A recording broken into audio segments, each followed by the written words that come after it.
Welcome, beautiful people of all ages, shapes, and colors, to another episode of the Hit Your Free Throws podcast, where we encourage you to stick to the basics. I'm one of your hosts, TV, aka TV on basketball, alongside my co-host Jay, aka the Knockdown Jay. How's it going, my guy? Man, the road to the playoffs is getting spicy, bro. We are locked in, and I'm hyped, bro. I'm not gonna lie. What's this, second episode back since the hiatus? Yeah. Dude, my NBA thoughts just continue to spiral, and now knowing that we have about 10 games left for just about every team. Yeah, It's coming down to the nitty-gritty, bro. 100%, man. There's a lot to talk about. Honestly, there's a lot of stuff going on in the news, but because we are actually going into the playoffs very soon, man, we're gonna start to talk about some of those playoff details, the little nitty gritty type of stuff today, and that's what's gonna happen because in today's episode, me and Jay are giving you a bit of a top five playoff X factors going into this going into the playoffs. We are switching things up because I know we did these type of episodes in years past. But we decided to get a conference each. I'm going to be doing the East, Jay's doing the West. That's going to be a huge thing going on as well. We do have a topic beforehand, so we're going to get into that a bit later into the episode. But again, should be a good one. We're going to get those playoff juices flowing, Jay. I'm excited to get to probably the best part in basketball, bro.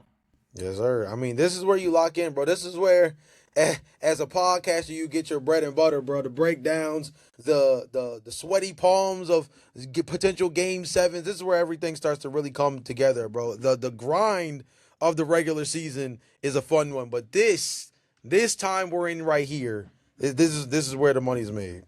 100%, and I'm excited to get into it. But before we do, Jay, we do have to plug our other platforms. Make sure you follow our individual socials at The Routine Jumper, at TV on Basketball. Those links can be found in the description down below.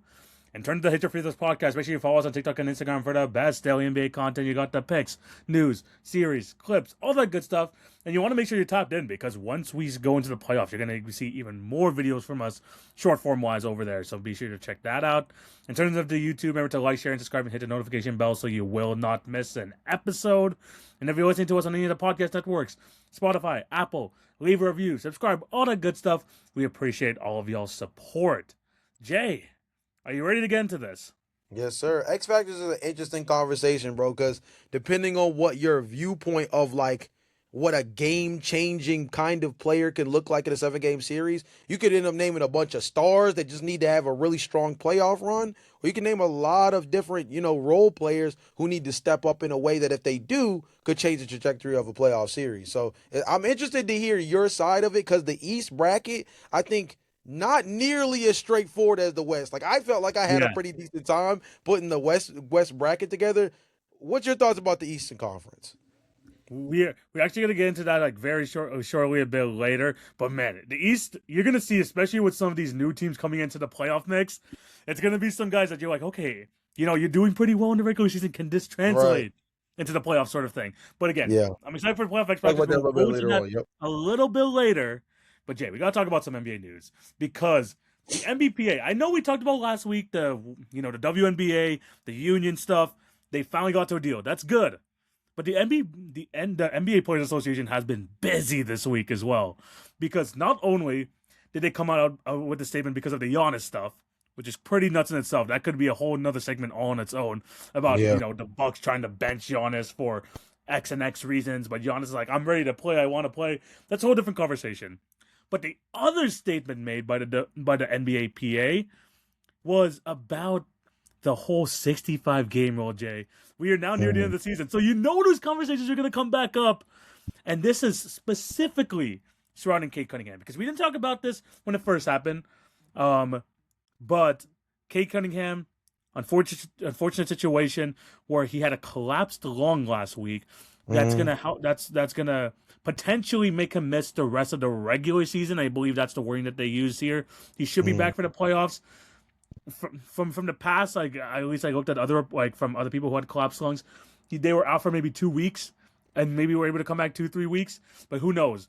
But the biggest contention point here was the fact that he was at 60 games played, Jay. 5 games away from hitting that 65-game rule, the one that's been talked about since it was implemented in 2023.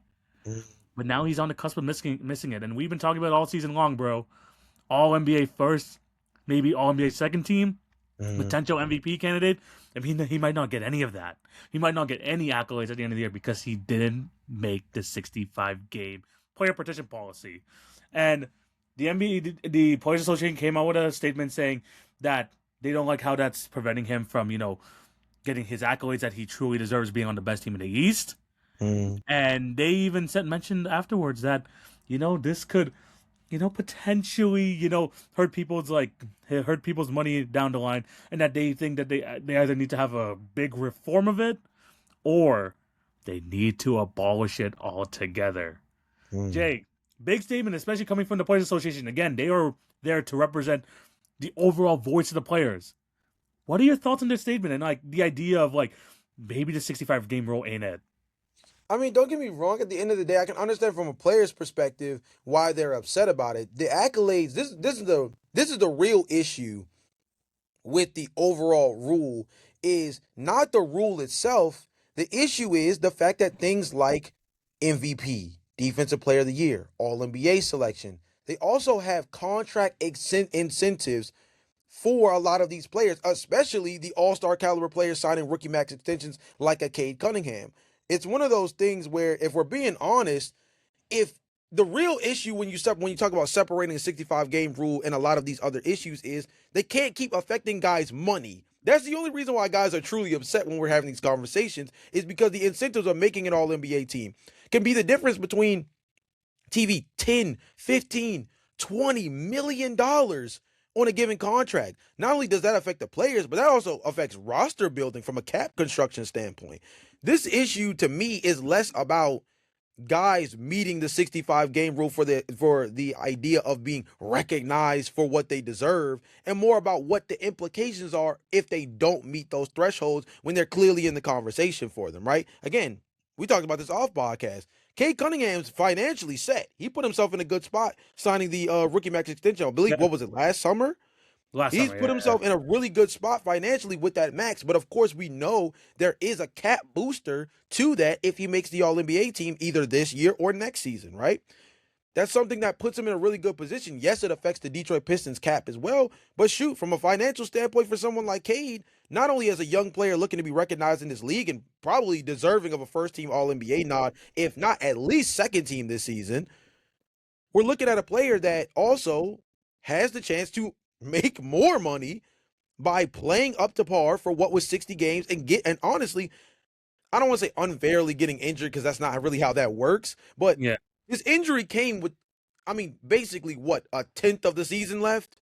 Yeah. It's also the timing of it that I think has raised a lot of the Horrible. uproar. Yeah, exactly.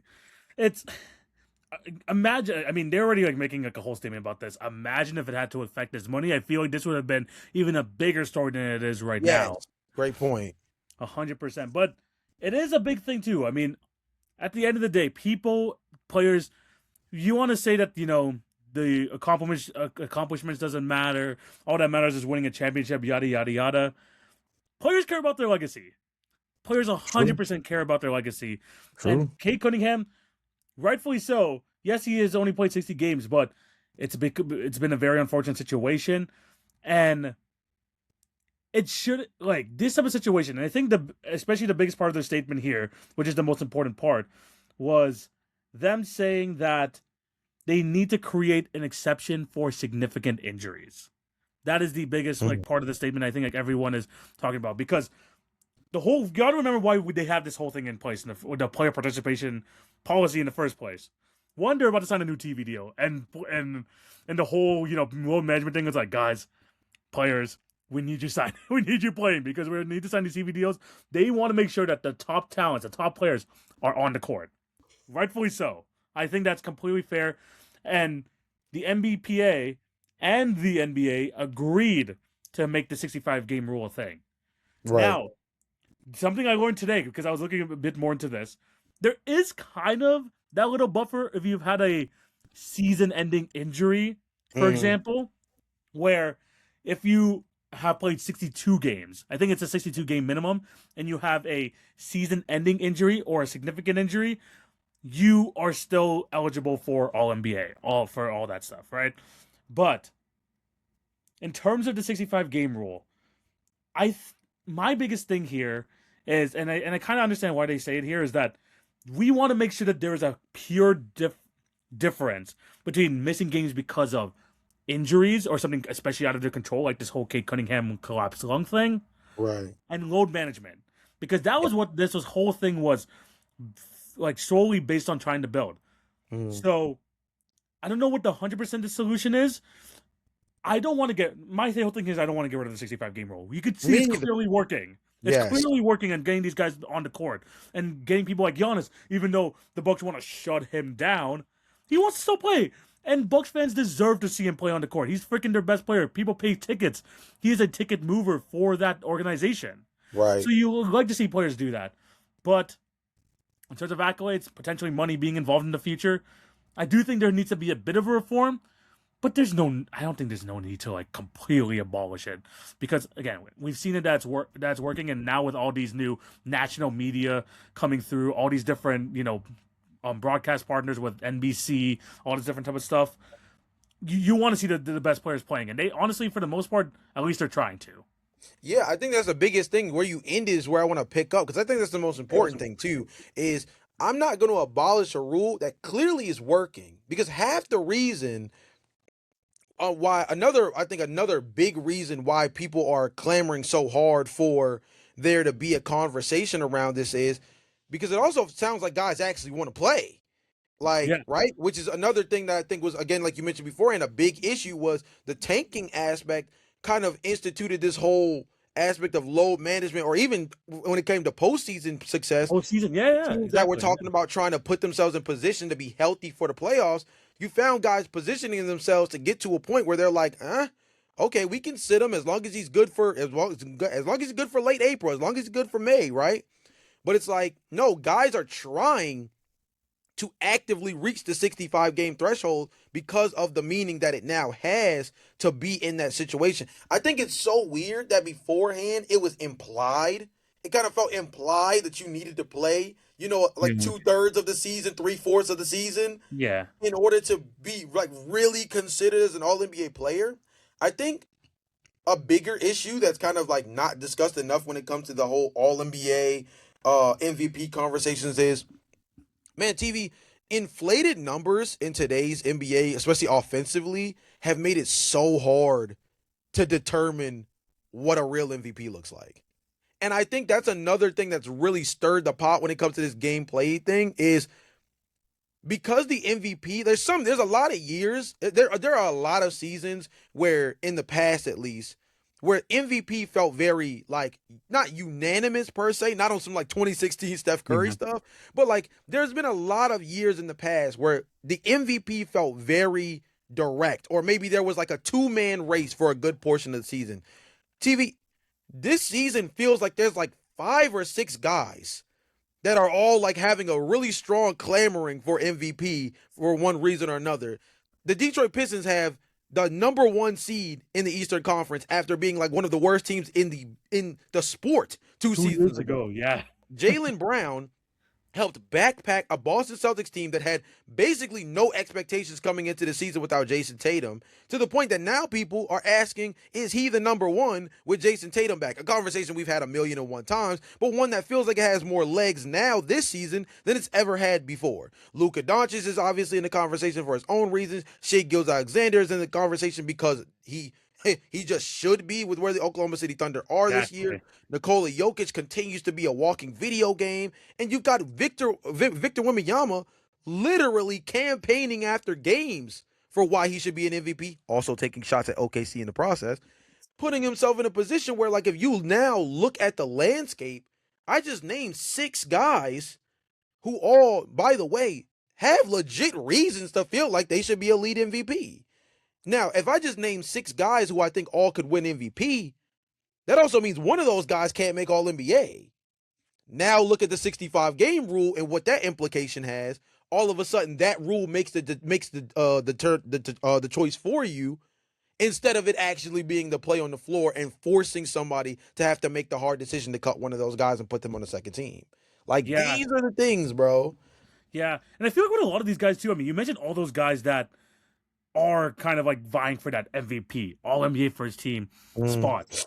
They're all teetering on a 65 game rule, by the way. All of them has missed a bit of Yes. significant time throughout the year. Whether it's Yeah. Wemby, who feels like he misses like a significant portion of every year, but Yeah. Jokic, a guy who rarely gets injured, someone who we're used to playing 75 plus games.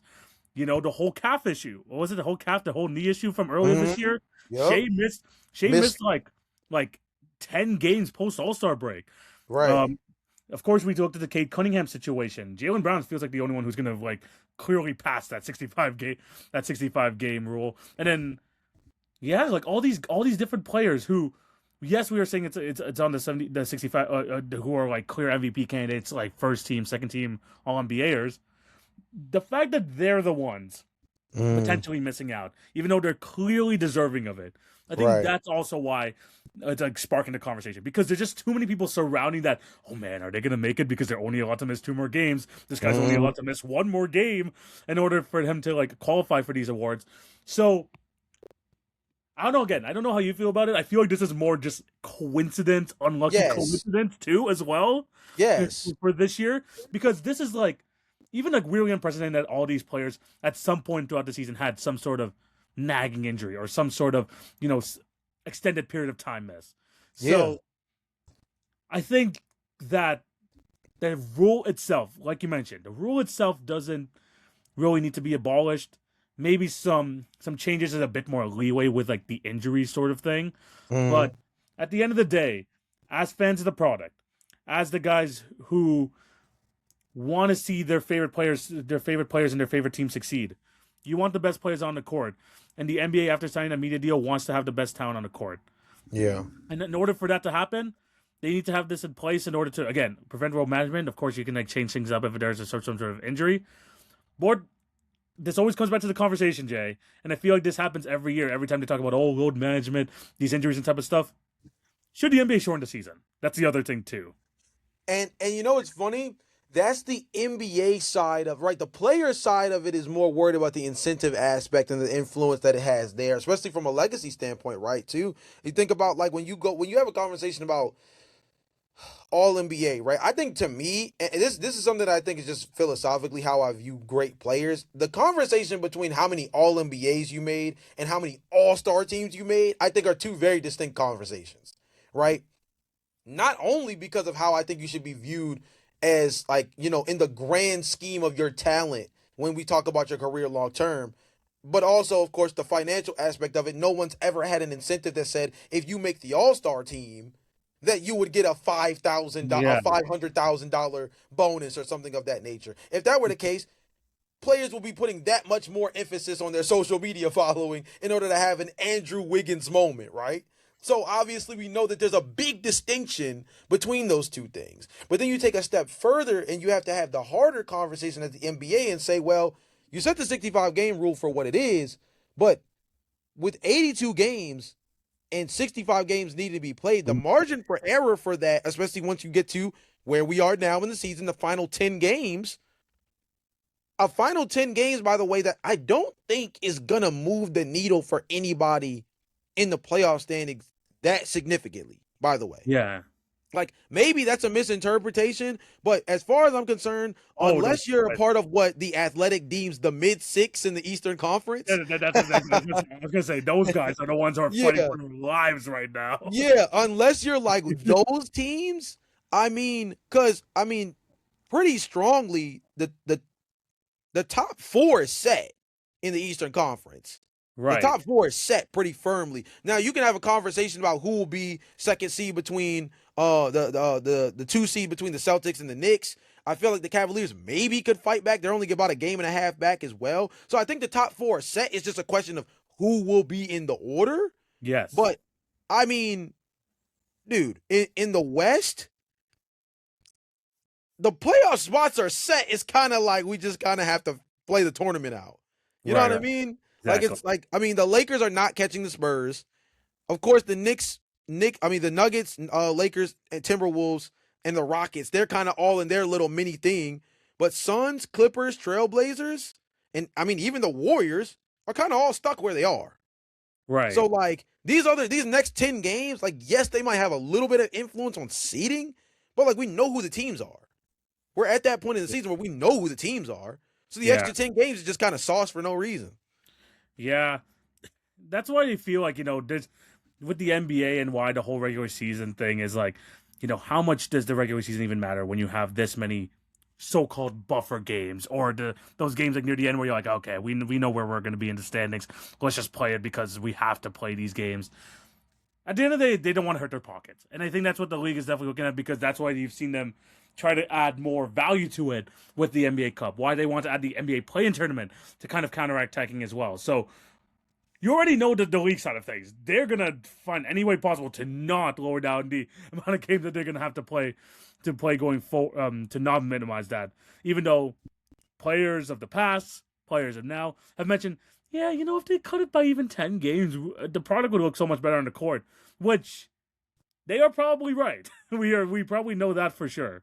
But at the same time, the league is not going to be able to do that, so we have to find out ways, okay, how we're going to be able to, again, protect these players and how we're going to try and keep them on the floor throughout this rigorous 82-game season, as well as making sure, like, okay, these guys are still able to get the rewards as the whole conversation about the Kate Cunningham thing come up. So definitely very interesting that it's coming back up. I think, again, we have to talk about this because it's the freaking Players Association getting involved. It's them, like, bringing up the conversation. And when that's involved, that the players have something to say about it. So they're probably frustrated about it. Anything else you want to add to this? Like, it feels like it's something that probably won't change, but there might be, I guess, a little bit of tweaks, if anything, more than that. I mean, again, I believe that if I'm being honest here, I feel as though abolishment after only 2 seasons, I feel like is kind of a little ridiculous. I think that's a little hyper reactive. And I think that it's using a situation like this one, it's too strong of a catalyst for something that at the end of the day is only being complained about because now guys feel incentivized to try to hit the 65 game mark. And the players association is clamoring to reward those guys in that way.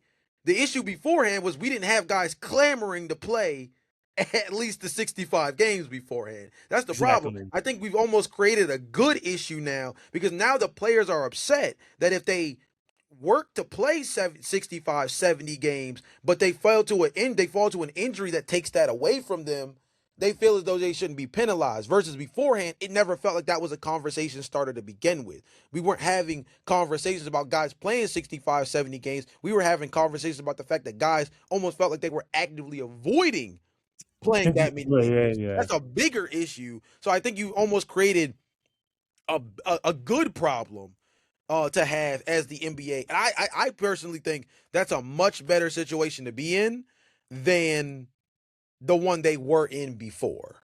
I 100% agree with you. I think that's a good way to end it off. Let us know down below what you guys think. Should they get rid of the rule? I know some people have called it ridiculous, but bro, if you look at years past, usually the most available stars are the ones getting these awards anyway. It's just now do you just want to make sure that the whole badging kind of like lessens. So we want to hear your thoughts down below. Any changes you can make? Do you believe that getting rid of it would be kind of too harsh at this point?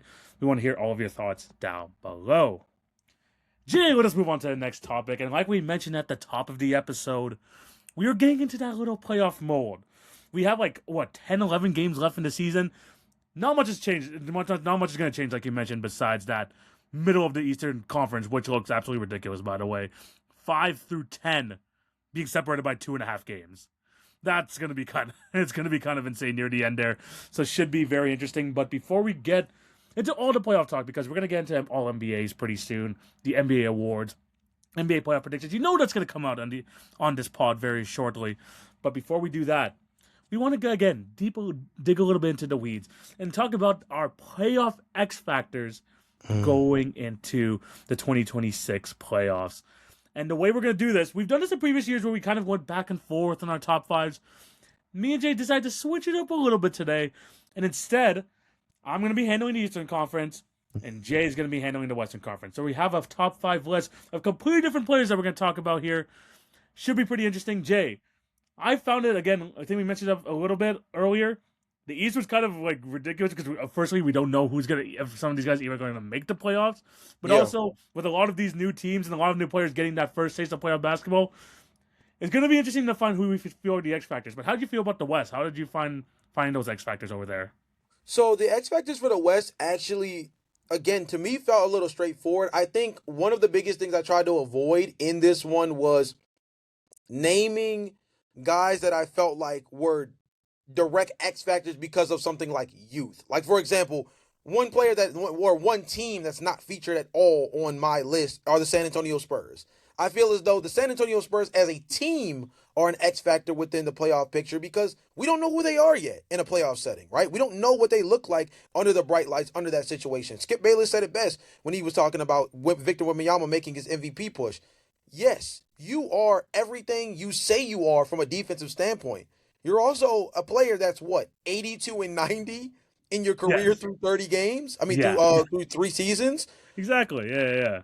So it goes to put in perspective that like there's still a lot to like wonder about when it comes to the San Antonio Spurs team in a 7 game series. So for example, I left them out. Another team that I'm not necessarily open to discussing very much because I don't even really understand their team's construct too much from a playoff setting standpoint.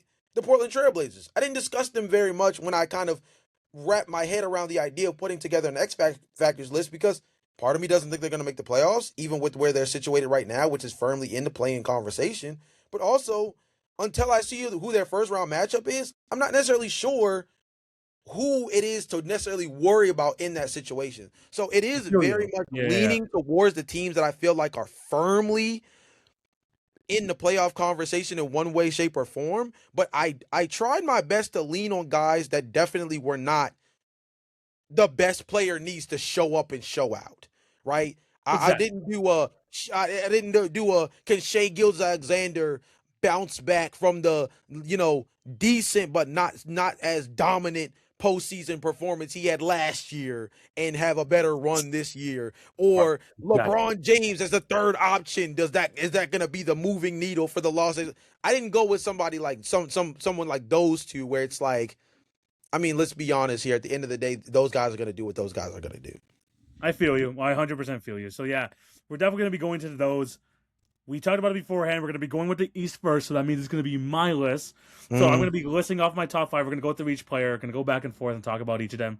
Should be pretty fun. Let's start with the Eastern Conference. And Jay, for my honorable mention going into this, I had quite a few honorable mentions, but I got it down to this one guy. It's Keon Ellis of the Cleveland Cavaliers. Love that pick. Love that pick off. He's one of my favorites. And it's because he's become a fan favorite of role players. Because we've said, man, put him on a playoff team and you'll see this guy succeed. He is the prototypical point of attack guard that you want if you want to have a deep playoff run. Well, you're about to have a deep playoff run, guy. It's Mm. your turn to show out. Show up or show out. He has been on the Kings roster for years, living in that purgatory that they call Sacramento. Now you're on a Cavs team with expectations, coming off last year's disappointing outcome. Remember, they were the first seed last year, and they absolutely flamed down in the playoffs, like they've had done in years past. But now with Mm. the trade of James Harden, now that they added in a Dennis Schroeder, a Keon Ellis, someone again who, funnily enough, kind of like the King situation, didn't have as much playing time at the beginning, but it's now finally getting his opportunity over there in Cleveland. Mm. We want to see him be that, point of attack defender, that guy getting, a lot of opportunities. And now he's been getting like his 20 to 30 20 to 25 minutes per night. He's been solid, but now it's time for him to really showcase that on a playoff stage. He feels like the ideal guy that's going to show up in a playoff series, but again, we don't know if that's going to be for sure, especially with the amount of veterans that they have in the team that we know can show up. I'm looking at you, Max Strus, who's had big playoff moments, not only for the Cavs, but also for the Heat.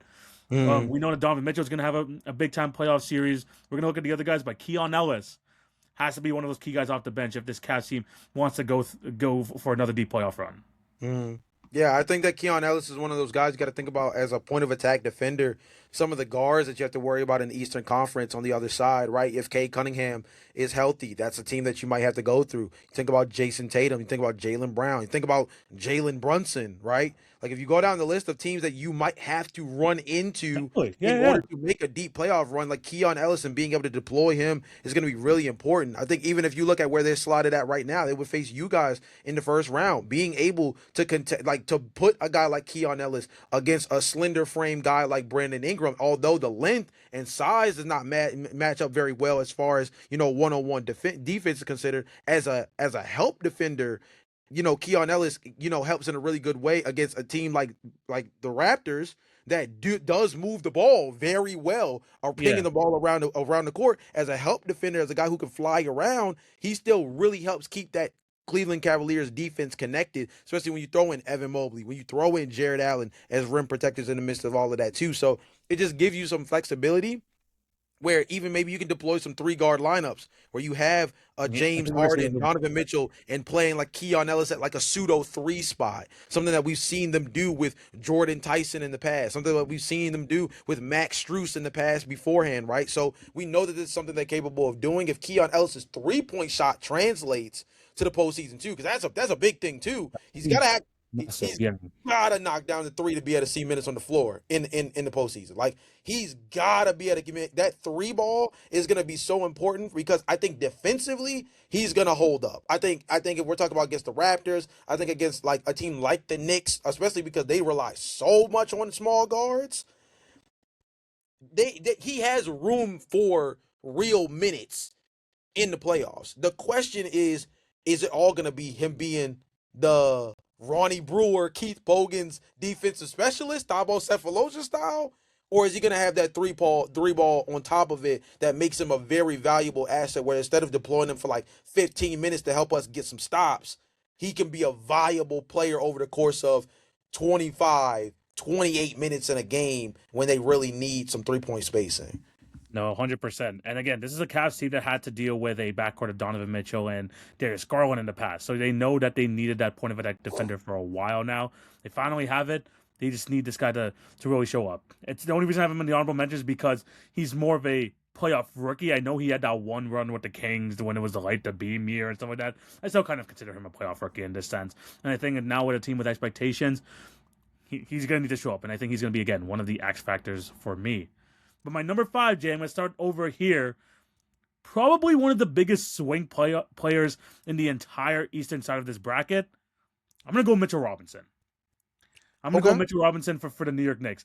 Because when you look at what the Knicks are going to have to face off going into the playoffs, and especially with some of these like physical teams out east, Mitchell Robinson has shown flashes, especially when you want to look back to last year, where he can give you 4, 5 different possessions in a span of 1.5 minutes. This guy could be such a swing type of player where his defense, he could be everywhere around the court, one of the ultimate roamers. He could also be a good lob threat, and he could just grab every rebound possible. There's honestly, on a per minute per game basis, a per 36 minutes, he could be one of the best rebounders in the entire league. Agreed. But, and it's always a big blow with Mitchell Robinson, the free throws. How long are they gonna people are gonna say, okay, we're not gonna let this guy get another 5 straight rebounds on us again until they start hacking Mitch Rob? Or how many times is it gonna be until he gasses out like he does a lot of times? Because Mitchell Robinson, he's one to freaking gas out because he puts so much effort onto the floor. It's about really trying to maximize the 15 minutes that he can play in the game, but especially in a lot of times where you know that a lot of Eastern playoff teams, and you know that's going to happen more in a 7-game series where they're going to target Cat on those pick and rolls. Then you know you're going to have to make that sub with Mitchell Robinson. It's just about how long he can stay on the court and how long he can stay effective. And I think that's always going to be a question with him. But we've seen his play bring so much fruits of success for the New York Knicks that they're going to have to trust him. It's just if he can be able to deliver. Yeah, I think the biggest thing too is when you talk about, there's 2 things that you talk about when you bring up Mitch Rob, right? It's offensive rebounding, number 1, which I think is really important for this Knicks team as far as creating more possessions, because they rely so much on Jalen Brunson to create offense in the half court. The equalizer to that is to get as many possessions as humanly possible. You get a lot of scramble drill situations where you can kick out to a Mikal Bridges, kick out to an OG Anunoby, a Josh Hart, right? A Jose Alvarado. But I think on top of that, when you're talking about his rim protection, on top of that, that allows you to deploy those guys defensively in a much more aggressive way. Think about those older Utah Jazz teams, right, with Rudy Gobert. And granted, Mitchell Robinson is not the same level of rim defender that Rudy Gobert was at the peak of his powers. But what I mean by that is when you think about those teams, or even when you think about this version of the Minnesota Timberwolves with Rudy Gobert in the middle, you allow guys who are premier level defenders or high impact on ball defenders. In Rudy Gobert's case, an Anthony Edwards, a Jaden McDaniels, an Ayo Dosunmu, you allow those guys to be much more aggressive as point of attack defenders because you know who you got behind you.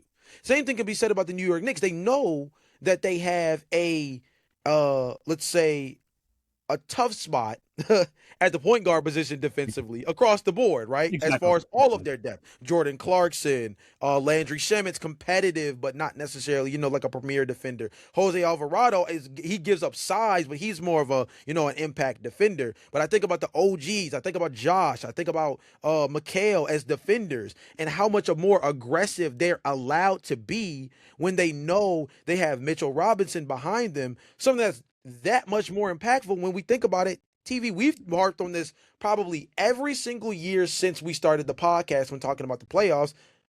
We know that Karl Anthony Towns is a foul merchant.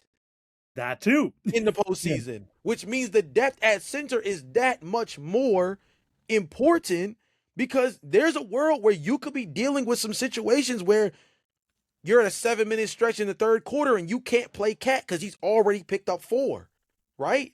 And don't get me wrong, Huck Porty's been good. They've had a couple of spot minutes here and there across the center rotation with some guys they've kind of flashed in and out. But Mitchell Robinson is the guy you want to be the most comfortable with as either your starting center or backup center over the course of a 7-game series when you talk about a New York Knicks team that, I mean, TV has pretty high expectations going into this postseason. Like, injuries off, injuries on, the Knicks are expected to, really make a run for the Eastern Conference title, and I don't think they do that without Mitchell Robinson. Despite the fact that he might not be their best player, he might arguably be their second, third most important player as far as the role he plays. I mentioned it at the top, the ultimate swing player. He can swing a series in a whole other direction. He can stay on the court because his offensive rebound is that impactful. The way that he protects the rim is that impactful. But the problem is, how long can he stay in the game? Because that's even a part I didn't even mention earlier, which I like that you said.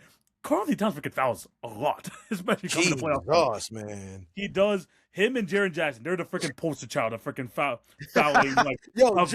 Triple J gets it the worst. Karl Anthony Towns doesn't activate into the playoffs, but Triple J, those two are definitely the dynamic duo of getting some crazy foul pickups. Yeah, and the teams know that. And that these teams, when they realize that, that's something they're gonna target.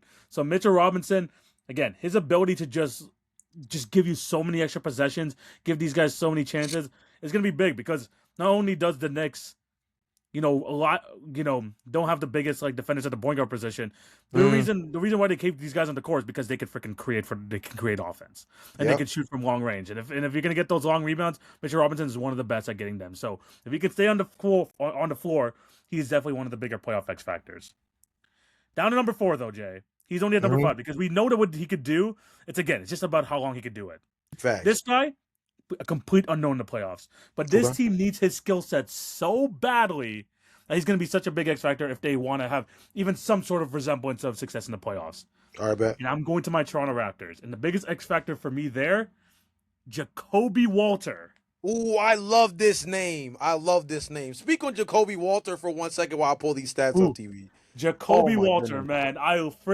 This was my favorite to win the shooting guard battle at the beginning of the year between him, Grady.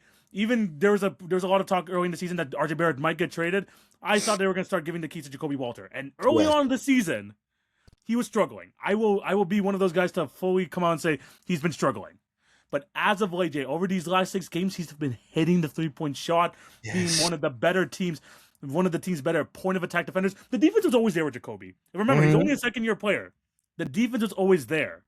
It's just we just needed him to be a positive on the offensive floor, which means being able to be those corner shooters that either Scotty or Emmanuel quickly can kick out to. Jakob on the short roll, someone he can kick out to in the corner. And he's been finally able to do that. He's shooting over 50% over the last 4 games or something from 3.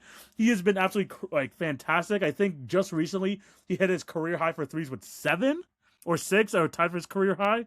So we know what we have there now.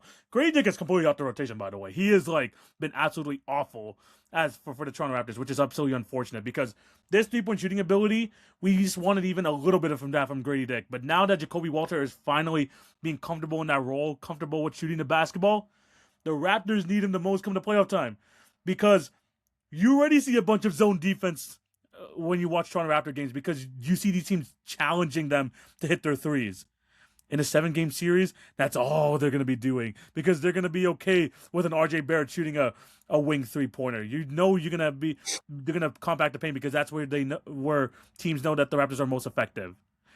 We're going to need some guys to hit those shots when open, and Jacoby Walter is going to be one of those guys that's going to have to keep these teams honest. And so I think it's going to be absolutely massive for the team. I think he's turning it on at the perfect time for the Raptors. I really hope as a Raptor fan that this translates into the playoffs. Yeah, I mean, like you mentioned beforehand, I mean, absolutely shooting the skin off the ball as of late. The lights out. I mean, actually catching fire at the right time. 51.7% from the field, 52.5% from three, and 86.4% over the last 10 games. I mean, he's putting himself in a spot where he can be a trustable shooter. And I think that's the most important thing. You talk about Grady Dick falling out of the rotation. The thing about that is because Grady brings the floor spacing in theory, and he's been that in theory. Yes, he brings the floor spacing in theory, and it's been that theoretically since being drafted from Kansas, but has never really fully put it together, right? And some could argue that maybe he hasn't been allowed to, explore the studio space nearly as much. Some would try to say that, his on-off splits put him in a situation where he's maybe forced to do a little too much on the second unit. There's a bunch of different things that maybe can make you feel like maybe Grady didn't get the best opportunity. I think the reality of the situation is that if you're going to be a floor spacer that doesn't space the floor, and we're not sure about where the pecking order for you is as far as individual shot creating, when we have Emmanuel Quickly, Scotty Barnes, Brandon Ingram, RJ Barrett. When you go down the list of guys that I want to give the ball to in a half court setting before you, now we take that out of your hands, and then you're not a plus defender. It puts you in a spot where the 3-point specialist TV. I think we talked about this in the podcast before, and if we have it's definitely something that I would want to talk about during the off season or maybe on like a TikTok or something. But TV, the 3-point specialist guy is not the same value that he was once upon a time. Your Duncan Robinsons, let's go as far as a Max Strus, right? Let's talk about those 3-point specialist types, your Kyle Korver, JJ Redick archetype guys.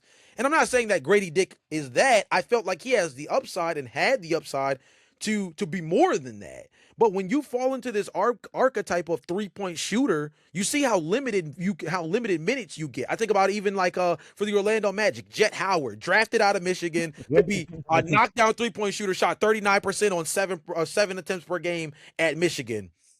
Can't buy minutes on the floor for a Orlando Magic team that has quite frankly seen just about everybody miss time except for Desmond Bane, it feels like this year, right? Because the archetype does not translate long term when we start talking about postseason basketball because you're a net negative defensively. Here's something that I thought was kind of dope. I pulled this up on Data Baller real quick because I just thought it was kind of like an interesting like little feat here. But Jacoby Walter next to Scotty Barnes has a positive net rating of plus 3.4. And now, granted, that might not sound insane in the grand scheme of things because, of course, there are lineups that are way more insane than that. And granted, like Jacoby Walter on the floor by himself, minus 12.4. Nobody's asking Jacoby to be some offensive hub when Scotty Barnes is off the floor, right? You don't want this man dribbling. You do not want this man dribbling. Right. But what I think it goes to show you, right, if I flesh this out and kind of go with a more defensive heavy lineup, it goes to show you that somebody like him that gives the floor spacing they want from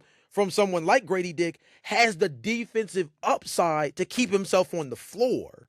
And I think that's the most important thing here. I mean, let's go to the actual standings, right? Again, going back to that Cleveland Cavaliers matchup, if that ends up being the matchup in the first round, which right now, again, if you look at the standings and you look at the difference in games, there's a high possibility that ends up being your first round matchup. I like Jacoby Walter in a defensive matchup against a James Harden. I like the fact that you Yeah, may be I able like to him against deploy James. Jacoby Yeah, Walter's size against a Donovan Mitchell. I like that now you have to worry about somebody as a floor spacer on this Toronto Raptors team, where instead of just saying, "Hey Evan, hey Jared Allen, go crash the glass." We know this Raptors team loves to go attack the offensive glass, go crash the defensive glass. Yeah, but you dang sure better come up with it, because if they kick out, you have now somebody that you can rely on as a 3-point shooter on the perimeter. Not to mention Emmanuel Quickly's not scared to shoot the ball from out there. RJ Barrett has had himself a yeah, quietly good season from beyond the arc this season. Quietly decent. yeah. Quietly decent. I don't want to overgas it, but I don't want to overgas it, but I know what quietly you mean. decent. I know what you Yeah, mean. nonetheless. So I think in a first round series, if I look at that Cavaliers matchup, for example, Jacoby Walter or Grady Dick, I feel like it's obvious. You're not going into it. I don't think you're going into a shootout against Cleveland. I don't think you're. I think that is a matchup where the Raptors, if they want to win, they're gonna have to guard. Guess who I trust as a 2 or a 3 to guard more than ever over the last handful of like weeks. I would say like the last month and some change. Jacoby Walter. Oh no, 100%, like more than anything. You got to remember too, if you look at the rest of the Raptors lineup, he is number 2 in 3-point percentage amongst the entire team. And the Yep. only other guy above him, Jamison Battle, love him to death, but this man can only shoot the three ball and nothing else. This No man, fact. you don't want My him doing dog. anything else. You don't want to have that man do anything on the floor. Facts. Jacoby, he's the most ideal, best of both worlds sort of thing. So that's why in the playoff series, yes, you know you're going to get your offense from Brandon Ingram. You know that Scotty's going to be an absolute menace.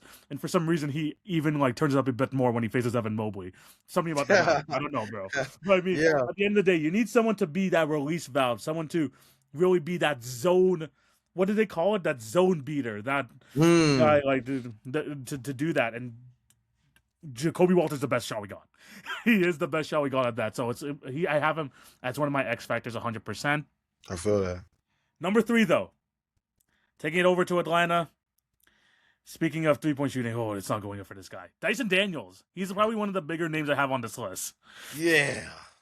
Dyson, bro, this man's on track to have the worst shooting in NBA history. On the amount of attempts he's doing, he's like under 15%. Bless the man for at least trying. Bless the man, but at the same time, he brings so much for them. Again, point of attack defense, creating for others. We know his impact. He was freaking most improved player just last year. We've seen the Right. jumps that he can make. But when you're going to be this much of a liability shooting-wise, oh boy, our team's going to test you in the playoffs. They won't do that much in the regular season, even though I know you're trying. But when you're in a 7-game series and every coach is gonna look at every single small intricacy, they're gonna be like, give Dyson Daniels 5 feet of space every single time he's on the floor. We might as well just treat him as just a body. That's it. Because we're gonna let him shoot all day long. And then if you have to sub him out, which there could be a possibility of that in the playoffs, you're going to be losing one of your, again, better point of attack defenders, one of your good playmakers on the team. He has shown to be very important on this Hawks team. But if that shooting doesn't, I'm not going to say it doesn't have to even come around. But if he can't find a way to like be effective, and if he becomes too much of a liability in the offense because of that shooting, it's going to be such a swing sort of skill set to have in a series versus the Atlanta Hawks, who have looked really damn good ever since, the last 13 games? I think they've only lost like once. Yep. They've been absolutely phenomenal. And Dyson Daniels, we know that he's very effective, especially next to a Jalen Johnson. We just need him to freaking stay on the court. He hasn't had as good of a season as he did last year, but in order for them to be successful, he needs to be out there. Hopefully he could do it. Last 2 games, though, by the way, he's 4 for 8 from 3, 50%. Maybe a bit of a turnaround, probably not, but hopefully we can see a bit better for Dyson Daniels. I think that's an interesting name to list off, because when you think about the Atlanta Hawks, they got a couple of guys that probably can fit this X factor mold, right? I mean, obviously, I think Dyson Daniels deserves to be at the top of the list, because if you want to talk about floor spacing, something that we've brought up both with Keon Ellis and now Jacoby Walter, I mean, it's going to be an important factor when we're talking about playing in the postseason. Like, the ability to space the floor, especially with how many more half-court possessions there are in the playoffs, right? To be a floor spacer matters so much more in this setting, in these physical environments where there's a lot more kicking out, where there's a lot more scramble drill situations in the half court off of offensive rebounds, these things happen so much more frequently and so much more fluently in the postseason. But you could also go down the list, right? Like Onyeka Okongwu as a rim defender, gonna be really important in the postseason. Jonathan Kuminga, kind of playing to prove that he's a long-term piece as a part Yeah. of this Atlanta Hawks team. Yeah. Like, they fall into that category to me of a team that I feel like their team is almost an X factor going into the playoffs. Where like if they're gonna be as red hot as they've been over the last like month and some change of basketball, like first of all, hate that as the New York Knicks as a team that's coming in with as much expectations as they have. If you run into the Atlanta Hawks, a team that has plagued you in the past with the Trae Young Knicks killer mantra, and now you run into the Hawks without Trae Young and they're still giving you trouble. Oh man, New York's gonna be in an uproar. But then on top of that, let's focus on Dyson Daniels, right? I think it's very important to kind of like build on what you said as far as like what he brings to the table. Again, there's a certain archetype, TV. I see there's a theme you got going on here, where it's There's one more of these guys. I'll tell you right now, there's one more of these guys. Yeah, man, that point of attack defender, two guard, maybe combo guard type that like, hey man, we don't need you to dribble a lot, but can you hit your threes and make it very rough on a night-to-night basis for the opposing team's lead guard? Because again, in the East, whether it's Donovan Mitchell, James Harden, Jalen Brunson, Jaylen Brown, Cade Cunningham, right? Obviously they're not going to face this team in the first round, but like the 76ers with Tyrese Maxey, right? Like when you go down the list, like there is some really good elite point guard play in the Eastern Conference. You can say whatever you want about the overall talent of the East in comparison to the West, but the East definitely has some strong guard depth across the board, especially in this playoff slate. And you're going to need someone like a Dyson Daniels who has all the physical tools. Think about also when you pair him next to Nah. I think on the perimeter, those two guys should wreak havoc, or at least be allowed to wreak havoc defensively in the playoffs. Their ability to get stops, their ability to make it tough for guys like Donovan, like James Harden, like Jalen Brunson in the first initial rounds or first round, depending on where everything slates out, that may be the determining factor between winning and losing a series. It might not be whether or not Jalen Johnson can average a double-double. It may not be whether or not that Jonathan Kuminga can go off for a 30 ball. It might just be like, yo, can somebody on this Atlanta Hawks team get the back-to-back 2 games in a row big stop at the end of the game the way Mikal Bridges did last year? Right? Think about those possessions. Those are the possessions I think about when I think about the guys that you've listed so far. Yeah, no, 100%. I feel like you mentioned it clearly. The counters, it's going to be extremely massive in these playoffs, these whole playoff series.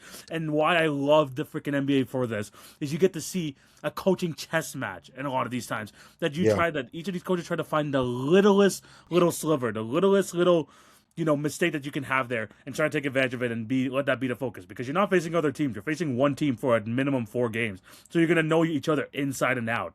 Yeah. Dyson Daniels clearly has a negative skill set that he could bring into a playoff series.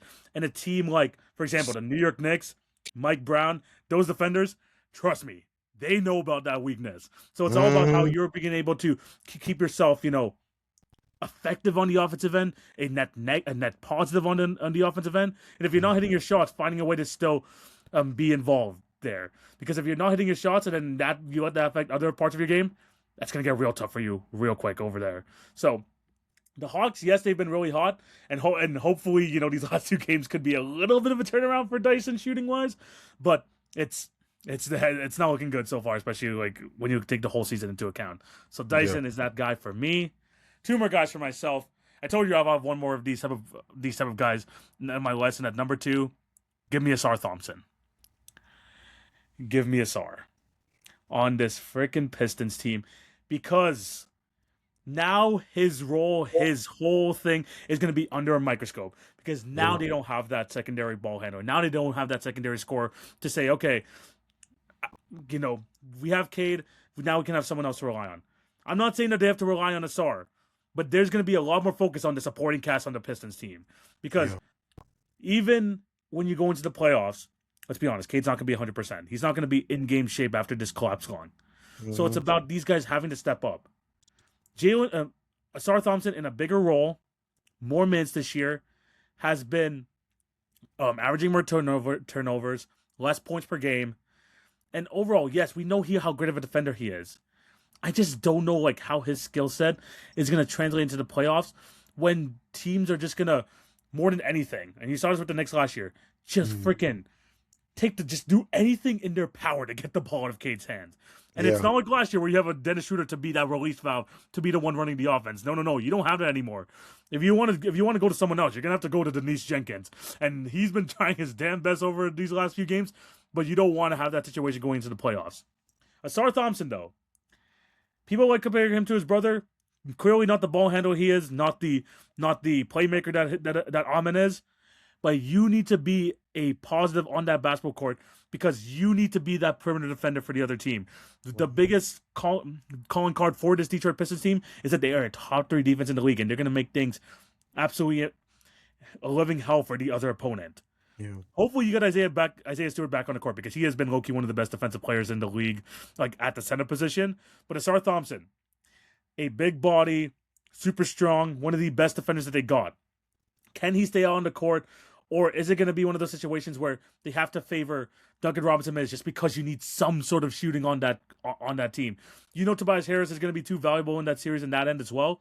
But Asar being as effective that he is on the defensive end and being a kind of looking as a long-term piece for this Pistons, you want to make sure that you have a nice second goal around of when it comes to the playoffs. Because remember your last play from last year, and that's you getting freaking crossed up by Jalen Brunson before he hits that 3 to end the series.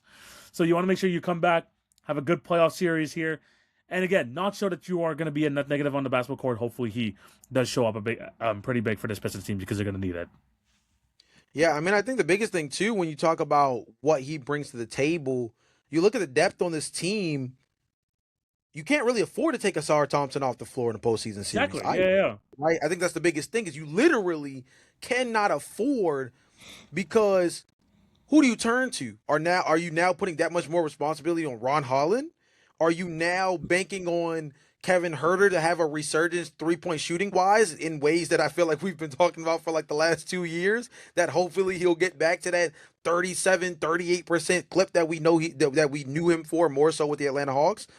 Are you now maybe taking a step back defensively, but getting a little bit more on-ball creation from Karis LeVert? Like, you put yourself in a position where you almost have to pick the lesser of two evils in Asar Thompson, who is much better of an option in those kind of conversations than Right. most have to deal with. But I think also it does put you in a bit of a pigeonhole because offensively, unlike the other guys we discussed, we don't have an offensive upside here for Asar Thompson as far as 3-point shooting is concerned. We're No. not going to have a conversation of like, oh, but Asar Thompson just starts hitting his threes. Like, it changed. We're not going to have that conversation. Yeah. Because now we're setting a bar that sounds a little bit more unrealistic compared to some of the Exactly. other players we already talked about. Dyson had one of his best 3-point shooting years last season, for example. Keon Ellis, we know, has the upside of a 36+% 3-point shooter when he's on, right? Jacoby Walter, we just talked about the last 10 games alone. 50-50, 86, right? Like, we know the potential is 3-point shooters for those guys. Asar Thompson, not as much.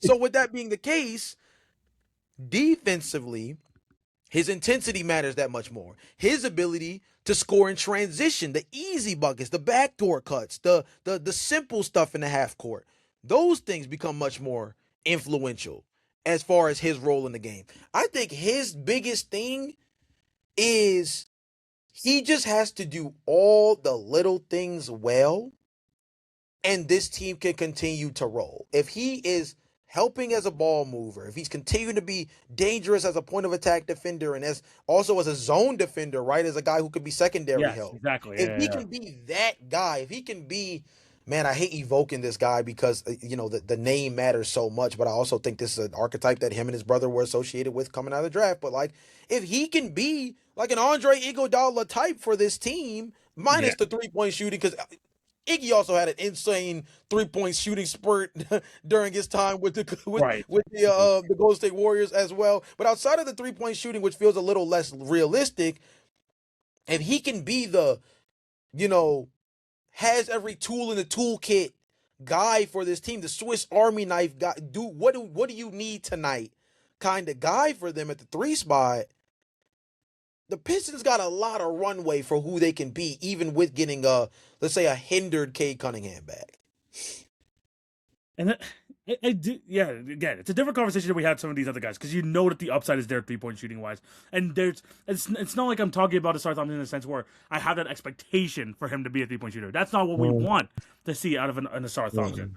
But this feels more like a hindrance on the Pistons front office for not getting that secondary ball handler, for not getting that secondary shot creator, because now that just puts a more like emphasis on these guys. Like, well, if Cade's not here, he's literally our entire offense. Yes. Like, he is their entire offense. So if he's not out there, and then he's clearly not going to be 100% going into the first round, who are we going to have over here? Okay, sorry, you're going to have to do a bit more. Do we want you doing a bit more? No, but you're going to have to play outside of your role because of that. And it's not like he has like the track record so far in his career where we know that he can like step out into that role.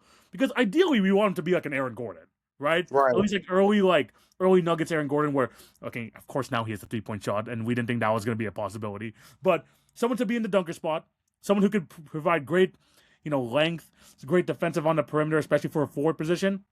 But someone who's just going to be able to finish when he is asked upon, especially in a dunker spot. Asar, that's what we want to see from him. But I think that's because of the way this Pistons team is constructed, he's gonna have to do a bit more than what he is best at, and I think that kind of worries me. Which means that they're gonna focus a lot more on the injured Cade Cunningham, and he's gonna have to do more than what he's expected to, and it's just not gonna deliver. Which means the Pistons are going to have to go sacrifice some of that defensive intensity, that defensive identity that they have, in order just to get some points on the board. And that's what I'm most worried about for this Pistons team moving forward. They've been fantastic all year round, but without Cade and maybe a hindered Cade, it really kind of puts that whole playoff run into question. Yeah, I mean, the overall X factor you could even throw at, and we'll probably talk about this more when we start getting really deep into postseason matchups, but the biggest question for this Detroit Pistons team, and you hate to do the who's going to step up breakdown, right? Because that feels a little redundant. But the question really is going to be who can be a keyword here, reliable shot creator outside of Cade Cunningham. Even if Cade comes back, who is the guy that you can bank on to be your secondary offensive playmaker? Is that just Jalen Duren being absolutely dominant in the middle and averaging 20 and 10 off a straight hustle, loyalty, and respect? What does that look like, right? That's a real interesting question, especially when you're talking about a much more physical setting like the postseason.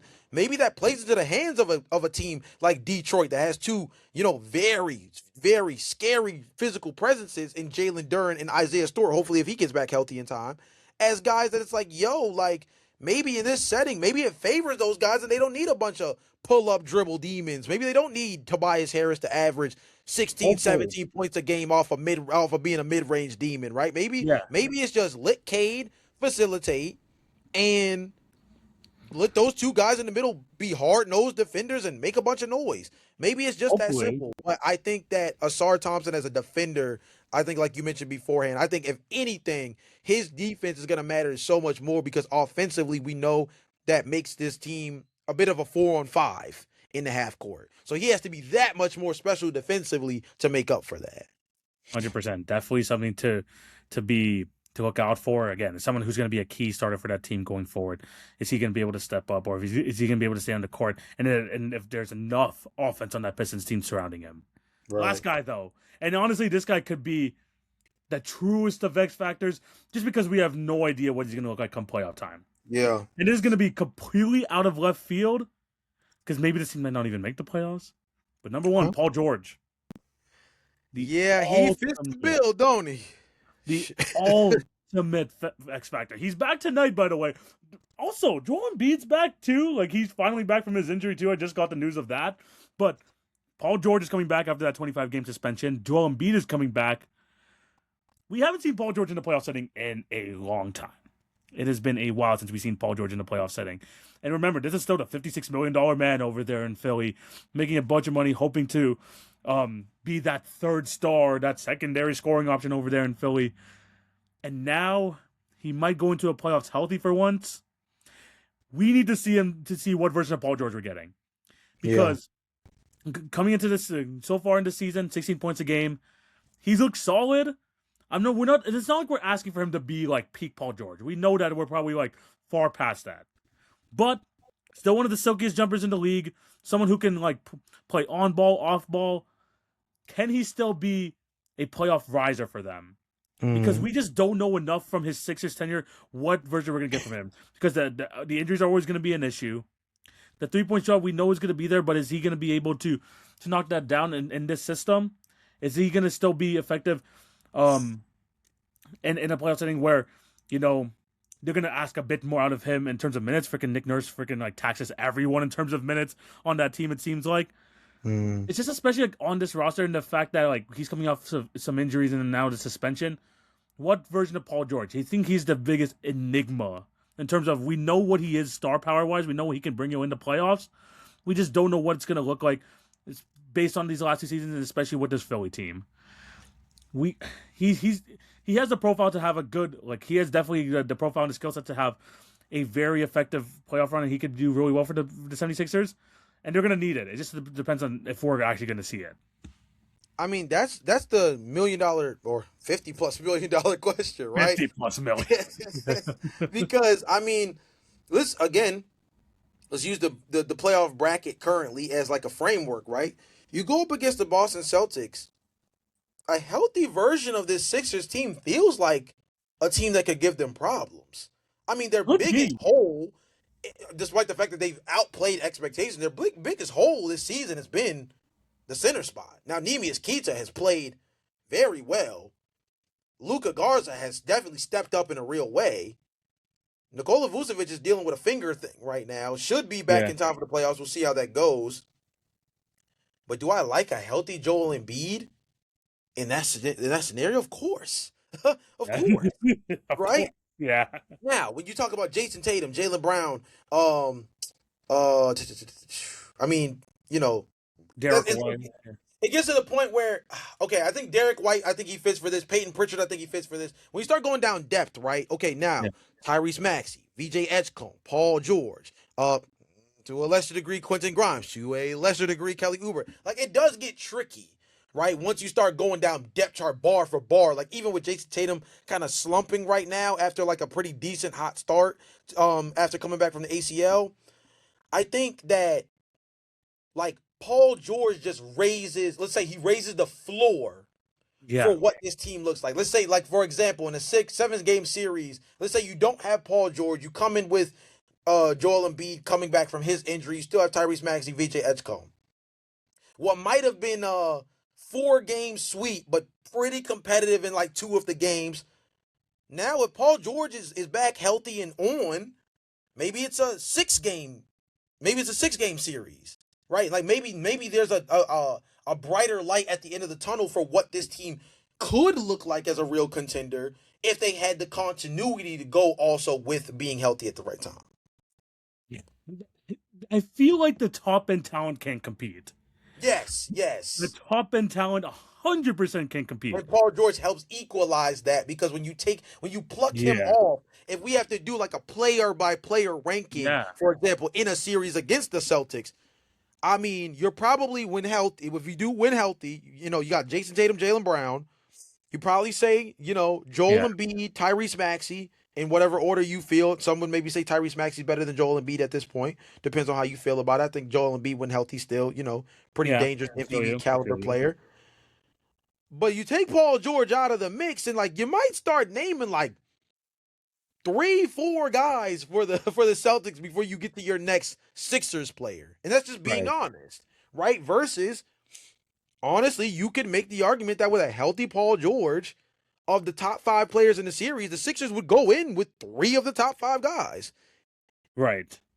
I mean, that's Exactly. how much of an equalizer he is if he's back healthy and playing the way we've seen him in the past, not wearing a Sixers jersey, because that's not been a great representation so far. Yeah, it's the 76ers are always one of the best hypothetical teams in the NBA, and it feels like it's going to be more so of that coming into the playoffs. Yep. If Paul George can be on the floor, if he can be effective, he can 100% raise the floor of the 76er team. Because at the end of the day, the Celtics team, yes, they have one of the best systems in the league. there's definitely still holes talent-wise. And I Yeah. think that the 76ers have the talent in order to poke at those holes, Mhm. but it's about trying to be consistent for that 7-game series, trying to be healthy for that 7-game series, and Paul George is a big part of that. So definitely my number one in terms of the X factors in the East. Facts. But Jay, I'm gonna let you take over here now. Going over to the West, top 5 Woo! X factors. Let's hear it from your side. Man, can y'all tell we are locked? We are locked, fellas. All right. Yes. Hour in and we're finally getting to the Western Conference. Love that. All right, so we're gonna start at 5, and I think the one that was the order was a little weird for me, but I think that the names matter the most for me. But I'm gonna start at 5, Okay. where I put Denver Nuggets forward Peyton Watson. Okay. And Yeah. if we're talking about X factors, I feel like this is a pretty good spot to lean on because we're talking about a guy that's coming back from injury, would be working his way back from injury, and a guy that, quite frankly, we now have seen what he can be when given a little bit more runway, right? This is a guy Yeah. who was averaging, 50, 40, 80, 23 points per game with Jokic out the way. Excuse me, 50, 40, 70, excuse me. Yeah. 50, 40, 70 in the time without Jokic on the floor, averaging 23 points per game, getting to the free throw line 6 times a night. So we know that there's a certain upside that somebody like Peyton Watson has, that you think of, like, for example, last season for the Denver Nuggets, Aaron Gordon plays out of his mind Right. a handful of the time during the postseason. Plays absolutely out of his mind. Puts himself in a position where, if we're being honest, I think he really kind of helped elevate the stock of this team moving forward, because when you now pair that with the upside of a Peyton Watson, when you now take into the fact that it feels like Jamal Murray has kind of finally ascended into that real all-star status that we've kind of always been clamoring for, now it feels like this team is starting to see all tides raise at the same time. I think one of the Right. blessings of disguise for this team this season, with all the injuries, the Cam Johnsons, the Peyton Watson, obviously Jamal Murray and Nikola Jokic, Aaron Gordon, they all missed time. I think they learned that trying to dominate with that quote unquote unstoppable starting 5 group is not a long-term solution that will help them remain as a real championship contender. It'll make them dangerous in the regular season. They'll always be good enough to be, right now they're, despite all of the injuries, the 4th seed in the Western Conference. Right. But when we start talking about championship equity, I think they learned a lot about themselves as far as the talent they have across the roster that Yeah. goes beyond a Nikola Jokic, Jamal Murray pick and roll, as far as being a real threat to go deep in the postseason. I think they learned a lot about themselves, and I think Peyton Watson was one of those guys they learned the most about in that time frame when he was healthy, and someone like, for example, Nikola Jokic, even Aaron Gordon were out and missed time. Now, plug him back in. Plug Aaron Gordon back in. You get Jamal Murray. You have Nikola Jokic. You hopefully have Cam Johnson kind of, getting into the fray of things, because his season has been very up and down. He could have easily been my number 5 by itself, Yeah. right? Now you have a team that, when we start having a conversation about like the Lakers, Spurs, Thunder, as far as like playoff contender, championship contenders, like the Nuggets are right there in the mix, like firmly, Yeah. So yeah. No, 100%. I think the X factor of version of this, especially when you look at Payne Watson, is with a lot of these Nuggets players, you know what you're getting. You know you got the best player in the world, Nikola Jokic. You know that playoff Jamal Murray is either incoming or is already kind of already warmed up because of how great of his regular season that he's been. Aaron Gordon, we've seen him elevate in the playoffs. Cam Johnson, we've seen how effective he could be going deep into the playoffs, going back to that Phoenix Suns finals run back in 2021. Bruce Brown, same thing. His back in his role. We know what he is as a player. Payne Watson is such an X factor because he can still be an effective player like he was last year, coming off the bench, being kind of the guy to kind of just supplement the minutes of Aaron Gordon. But because of his elevation in his game, the extended 3-point shot, the better 3-point shot, the shot creation that we've seen more from him. If he can continue to bring that form pre-injury into the playoffs, that just unlocks a different factor of the Denver Nuggets that we have not seen before from that wing position. And there's a bit more extra motivation for him too because he is due a contract extension post this after True. this year as well. But Yep. because of that extra athletic and youth, that athleticism, the youth, he can help really be a huge difference maker for this team because we know that he can fit in all different roles for this Nuggets team. Even when they're trying to double team, triple team Nikola Jokic, and we know that the ball is going to Jamal Murray, we have another guy that can get his own shot like we've seen prior to the injury in a Peyton Watson. So because of his expanded skill set, we know what he could do in a positive light in the playoffs already. If you can add some of that extra the momentum that he had prior to the injury going into this team, we are looking at this Denver Nuggets team even more differently, even scarier than we did earlier on this season because no one saw this jump from Peyton Watson coming. No one is like something to like be some sort of what was it? Some sort of, as someone to be kind of on the scouting report most days. But now people are going to have him on the scouting report, and hopefully he's able to like turn that into like a really good playoff run. One for him, of course, for his like future back, but also, again, it will unlock a whole other element of the Nuggets that we haven't seen in these past playoff runs. Yeah, so I mean that was kind of firmly my number 5. Yeah. I felt like Peyton Watson just for what he does for this team, I think It's fits a great one. It's a great one. Yeah. and kind of just fits the X Factor mold. The next player, my number 4, is Darius Garland for the LA Clippers. And of course, this is a big question of whether or not they make the postseason. Yes. That'll be the first thing that hits. But this is a team that is, firmly in the conversation. And if we start talking about one game elimination chances to make the 7th or 8th seed, Kawhi Leonard, Darius Garland, Benedict Mathurin, the way they've been playing ball as of late has been huge. I have a stat here that I thought was pretty dope as far as Darius Garland with the Clippers. It says through his first 10 games as a Clipper, he's averaging 20.8 points, 6.9 assists, 1.1 steals, kind of an important, interesting factor there, shooting 50, 51, 86 with a plus 9.6 net rating on the floor. Like, and then to double down on that, with Darius Garland on the floor, the Clippers over the last 10 games have the 5th highest scoring offense and the 5th most efficient offense in the entire league. It goes to tell you maybe Kawhi Leonard knew what he was talking about when he said he needed himself a playmaking point guard. I'm just saying, maybe GM Kawhi was cooking a little bit. Now, what he does with his other money is a different conversation. But what he does with his owner's money when it comes to making acquisitions, it's one of those things. It's one of those things. See what I did there? Acquisitions, interesting. But Yo, bro, you haven't no, seen me but in all seriousness, though, I think it is funny to think like, obviously we've seen with the James Harden in the past and things of that nature, right? Like we understand what a playmaking point guard does for a Clippers team next to someone like Kawhi Leonard, right? And I think that Darius Garland's offensive playmaking is just one that I think is very duplicative of what James Harden brought to the table.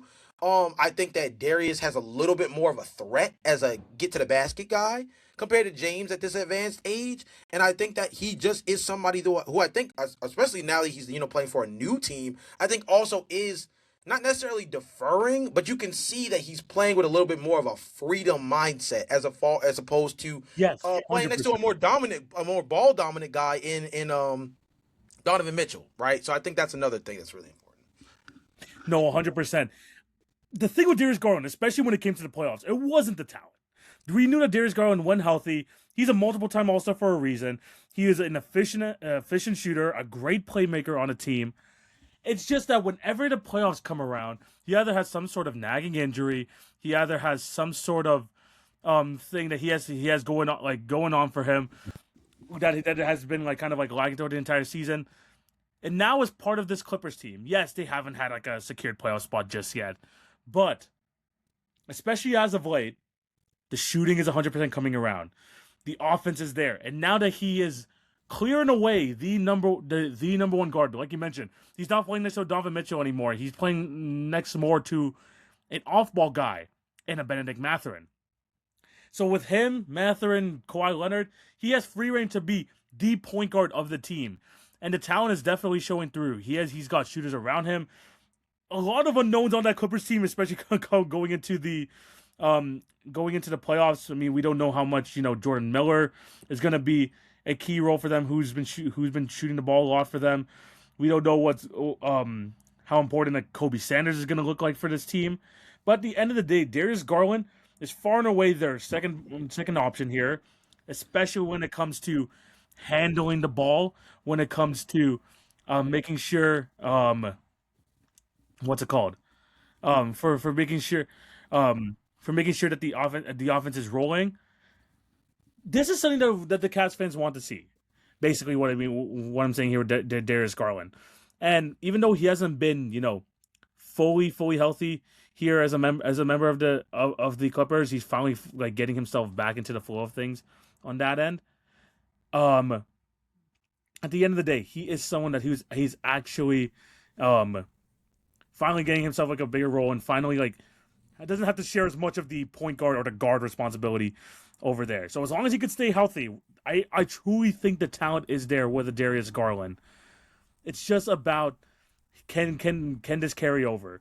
And this is just again the biggest question on the Clippers overall because they're two guys that they're heavily relying on to for them to have a deep run this playoff. Has two major injury concerns, especially when you go this deep into the season. Darius Garland and Kawhi Leonard, of course. So the talent is going to be there. And I think that in terms of like Darius Garland's time with the Clippers, what the Cavs, that wasn't the main focal point. It was always the health, and it was always like, okay, are we going to get 100% Darius Garland when in the playoffs?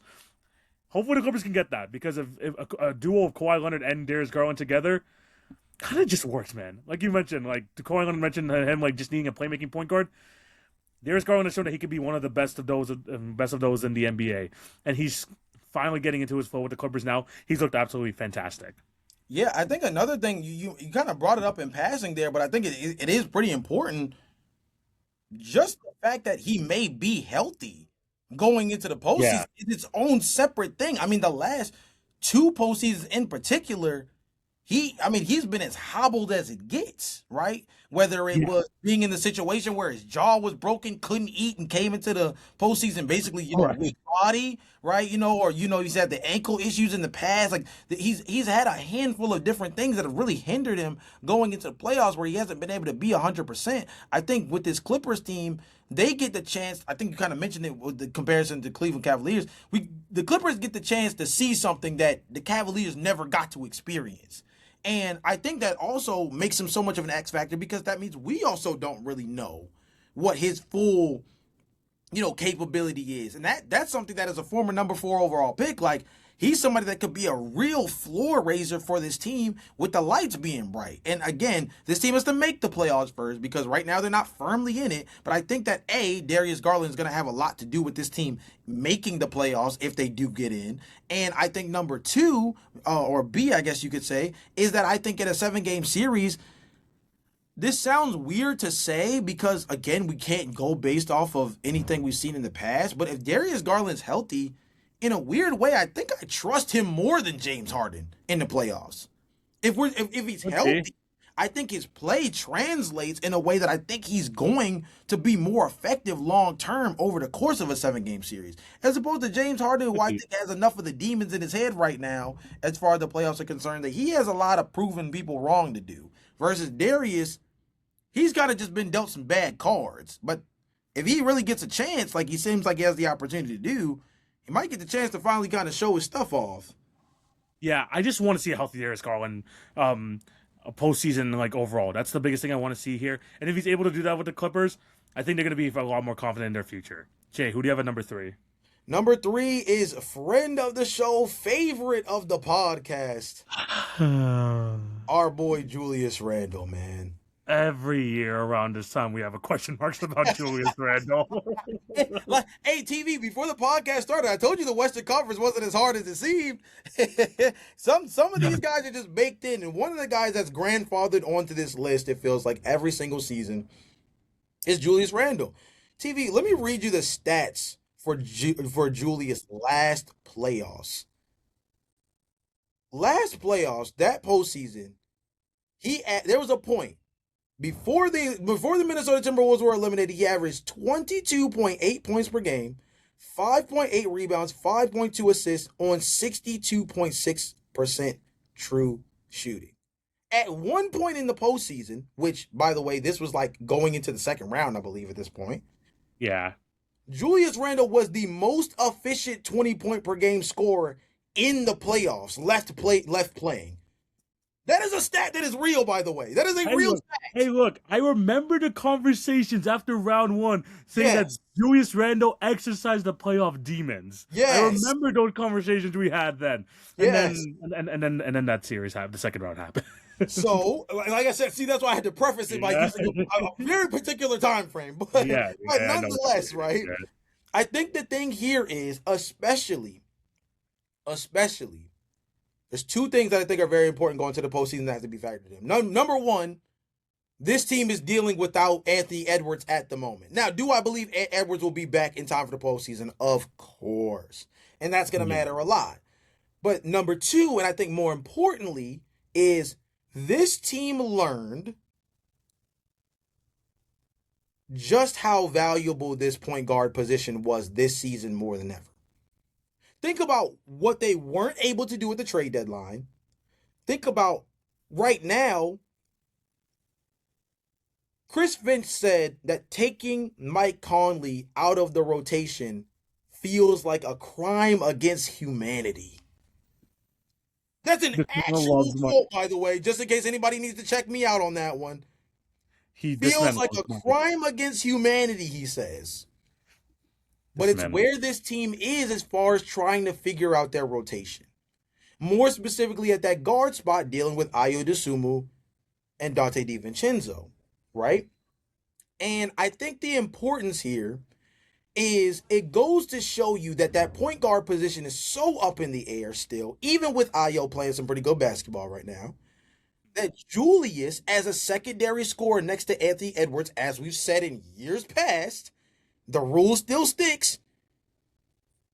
Julius, we need you to exercise those demons one more time, man. Because if this team is going to get out of the first round, if this team is going to make significant noise in the postseason, I don't think it's gonna come from Jaden McDaniels going off for 20 plus points per game. I don't think it's gonna be a Nas Reed renaissance from what we saw in his 6 Man of the Year campaign, right? I think it's gonna come down to like, yo, can JR be a legit number 2 option against some of these teams in the Western Conference that like can really put up points? Because that's one thing about the West we've learned this year.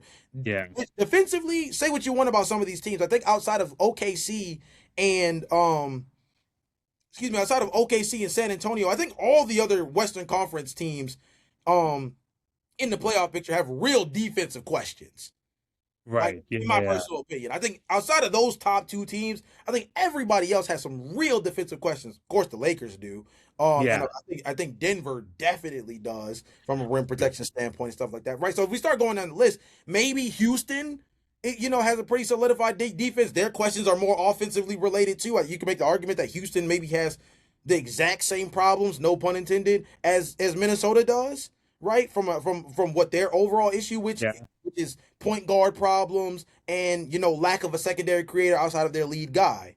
But I think that's the point here. I think if you compare the chances of somebody stepping up and being that secondary guy between the Minnesota Timberwolves and the Houston Rockets, sure, they have Alperen Sengun, but look at the way his season has been this year. Right. Look at how inconsistent his season has been this year.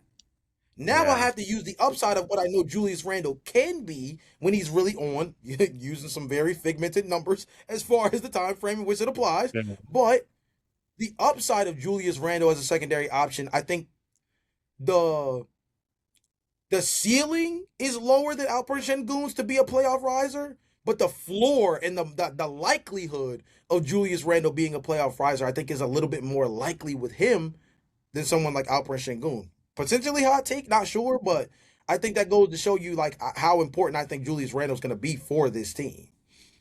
I think there is a bigger track history in terms of like Julius Randle like success in the playoffs. Even though we have clowned him on multiple occasions throughout the years, there's been a longer a longer case, at least like a longer segment of games that we could see from Julius Randle in that sense. I'm surprised that you didn't go with your guy Io as the biggest X factor here. And so there was a part of me, and I'm glad that you brought this Yeah. up because I definitely thought about this, and the reason why I left him off is because number one, I don't know what Io looks like in a postseason setting, and maybe that makes him an X factor in its own regard, right? Is because we haven't seen him play winning basketball. This is a Bulls fan talking right now. Like, Yeah. let's be real, right?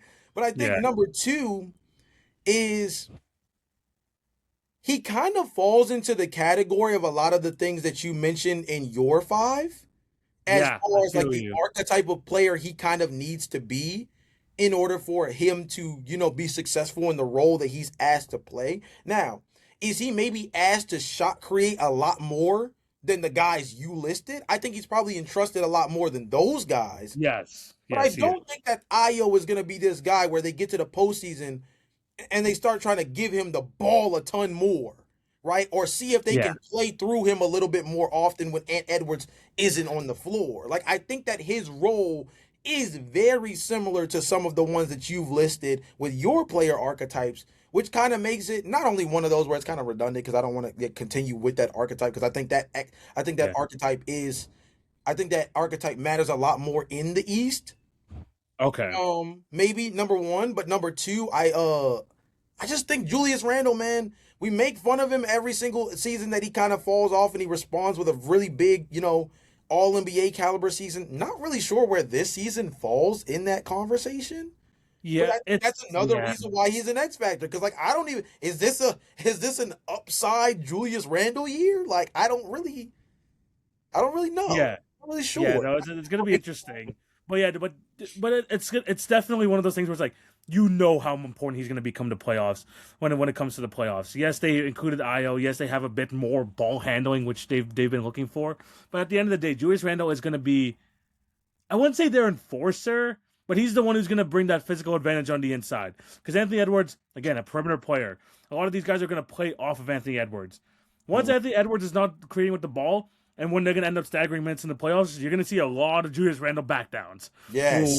When we get to that point. Now, is he going to be able to have that first round like we saw against the Lakers? Because that was like a coming to Jesus moment kind of sort of thing with Julius Randle. We were both in shock as someone who was who constantly talks about him on the pod. But I do think that he has that in him. It's just like when we look at the current standings in the West, they are currently up against the Denver Nuggets. Yeah. Especially against a hobbled Aaron Gordon, I think that could be a matchup that they like there in Minnesota. So I kind of do agree with you on that end as well. So if you're going to have like a good playoff series, you know what you're going to get from Anthony Edwards. You know that he's a playoff riser. If Julius Randle can kind of not like go bar for bar, but be that ultimate second guy, that really does improve the ceiling of the team. Because I feel like there is a floor with a Julius Randle team, and you've seen how like deep this Timberwolves team can go. If they really want to get back to that point, again, you're going to need a big time Julius Randle playoffs, especially earlier on. Jay, who do you got next? What number are you at? Okay, so we're at number 2, and this guy again, we're getting into Captain Obvious mode here. And number 2 for me is DeAndre Ayton for the Los Angeles Lakers. Of course, I'm surprised he wasn't number 1.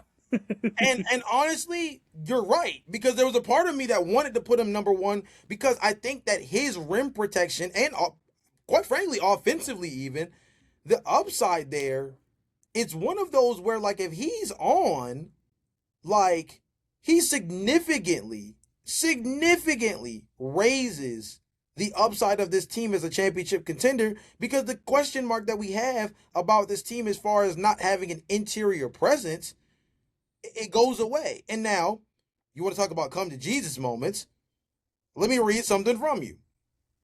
I think DeAndre Ayton says he was the reason for the Lakers' struggles.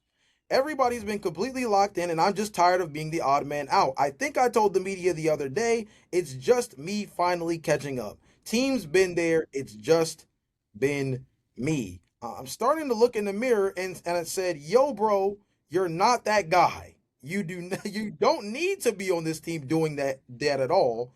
This team, you came here to be the effort guy. Why am I reading that?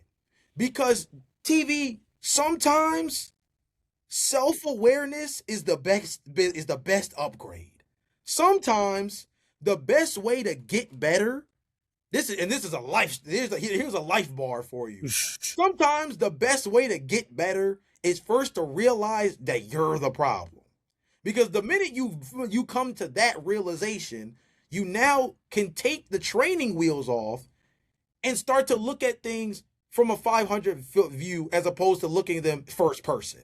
And what that means is DeAndre Ayton finally separated himself from saying, I'm not Clint Capella, to realizing, yo, bro, the Lakers kind of would like Clint Capella right now. So kind of get in mode, my boy. Like, lock in, because that's actually the role they need you to play. And it's funny, TV, we talked about this last year? 2 years ago, excuse me. When we talked about Luka Doncic and the Dallas Mavericks run.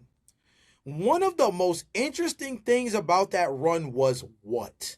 The ability for Luka Doncic to trust the platoon lineup of Derek Lively and Daniel Gafford. Did Daniel Gafford and Derek Lively do anything superbly out of this world during that run? It's being superstars in their role. It was called going out, hustling on defense, rim protecting their tails off, and catching lobs from Luka. You know what the Lakers could do that's very similar to that, but maybe arguably a little bit more talented as far as like on paper? You know, deploy Jackson Hayes and DeAndre Ayton in a very similar manner.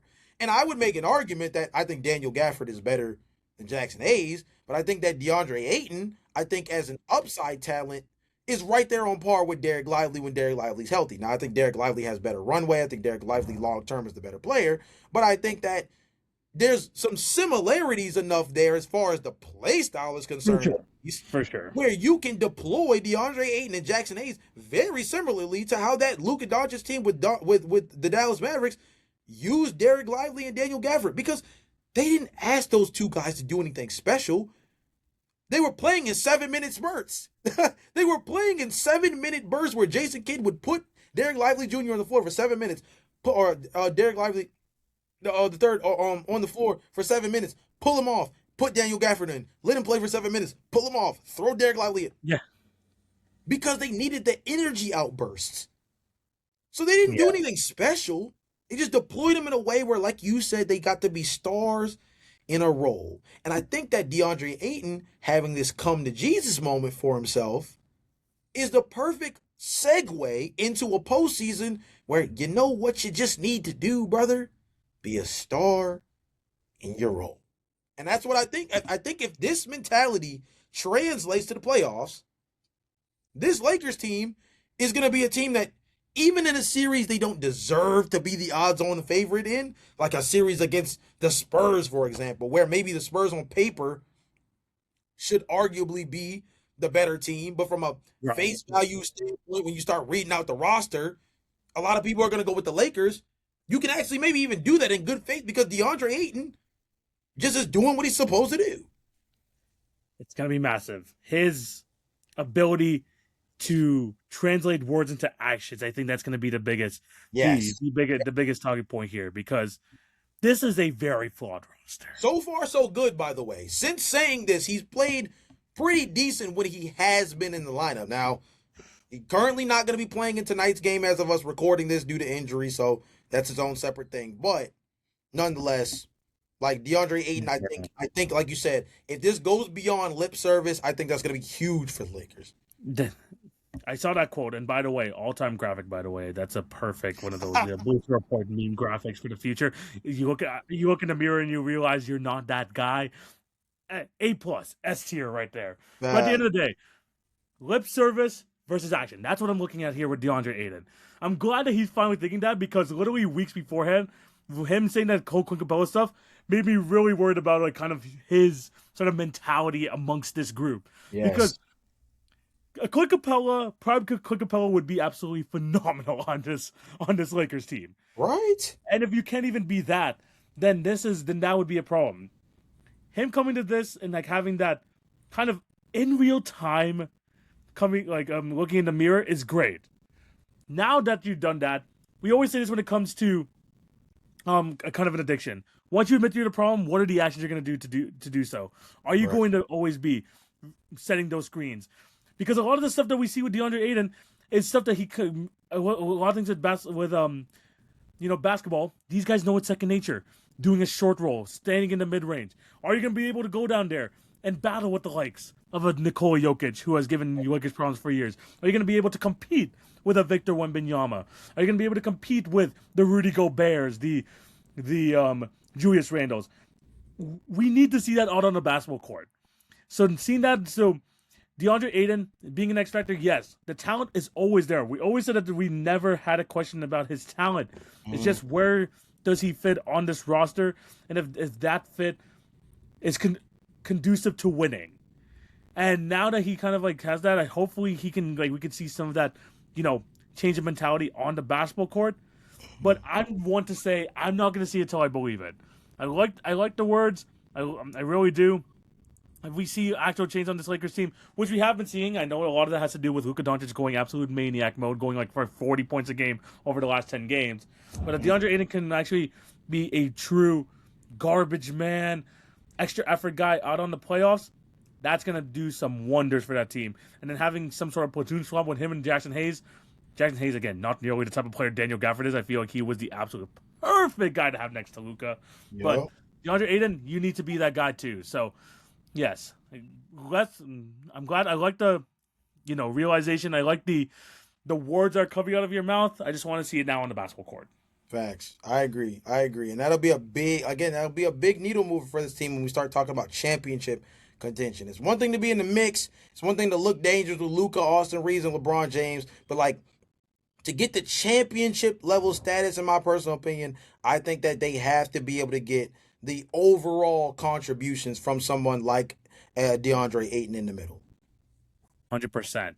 Jay, if you have him at number 2, I'm interested to hear what your number 1 is. Who do you have as your number 1 X factor out of West? Yeah, man. So the number 1 guy, this one I feel like was pretty obvious, and I hate that I ended this one on a not as spicy take as maybe some of the other ones were. But it's J-Dub Jalen Williams for the Oklahoma City Thunder. And this is one where it's not a fun breakdown. It's not as in depth as Darius Garland or Peyton Watson. It's not as jokey as DeAndre Ayton or Julius Randle. It's more of straightforward of like, this guy damn near won Finals MVP last year. Let's go ahead and keep it a buck, right? This is a guy who damn near won Finals MVP last year. And the Oklahoma City Thunder have played a lot of the season without him.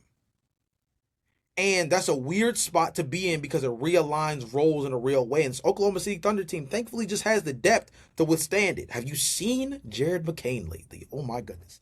Oh my God. The mere fact that you have Jared McCain and AJ Mitchell on your bench, the mere fact that you have a Cason Wallace, Aaron Wiggins, Isaiah Joe. Unfair, bro. Unfair amount of riches over there in OKC. I mean, I named dudes who I think could probably start on at least 4 to 5 teams in this league. And they're coming off the Oklahoma City Thunder bench. It goes to show you how blessed they really are with talent. But also it goes to show you their development system and how strong it is because all of these guys have been ready to go out the gate. I think it's funny, by the way. The Sixers mentioned that the reason they traded Jared McCain was because they couldn't figure out where he fit in everything. Seems like Oklahoma City didn't have too many issues finding out amongst all those guards where he fit in everything. I still don't know how they weren't able to fit one of the best off-ball 3-point shooters in the league on that team. And now you need depth more than ever, and you have no Tyrese Maxey. Yeah. Well, this is not about the 76ers, but yes. Yeah. I know what you mean, yes. I mean, this is one of those situations where I think that, again, do I think Oklahoma City could go on a run towards a championship without J-Dub if he's hobbled, hindered, or maybe even unable to play come postseason time for any reason? Yes, I think they are capable because their depth talent across the board is just unmatched across, I think, the entire Western Conference, right? Yeah. But I think if we're talking about being a repeat champion, one thing that we've seen every single postseason for the previous champion is they've always had one bad domino fall that derails everything for them, right? For example, the Boston Celtics, they found themselves in a situation where their season was derailed by injury. Yeah. And the fact that the Indiana Pacers just was absolutely hooping, but that's a separate thing. But injury was the biggest catalyst, right? I could see a world where, as good as Chet Holmgren has been, I don't know if what we saw, based off of what we saw last postseason, which was very lackluster, by the way, from Chet, that if he has to be the second option on a team trying to run it back, I don't know. I don't know how far they truly can get. Like, the upside of it sounds good because they have the depth to still so dangerous. But again, when we talk about these teams trying to go back to back, there's always that one thing that ends up derailing them from being able to kind of run the course. And I think for this one, it could be the health of J-Dub, somebody who, again, was pivotal to not just getting through the playoffs. TV, they don't win that series without J-Dub. Oh, no, 100%. Series was 7. That goes to tell you everything you need to know. Yeah. It's really weird with the Thunder, and it's hard for me to find. It was hard for me, like, when we were thinking about, when I was thinking of some of the West guys in the past, I was like, it's hard to find one in the Thunder because you just know these guys are just good and you just know they're going to perform. But having J-Dub on the team, it's weird because, like, again, they're currently 57-15. That's for first and foremost. And because of the amount of turnover that this rotation has to deal with, you just feel people have just gone to the point where you're like, man, like, they could put out whatever and it's just gonna work. But they've seen last year that whole, like, mentality. Yes, it's good in the regular season. You're gonna need these guys to show up. So at the end of the day, Jalen Williams is gonna have to play a big role for this team, either as the second or third option on this team.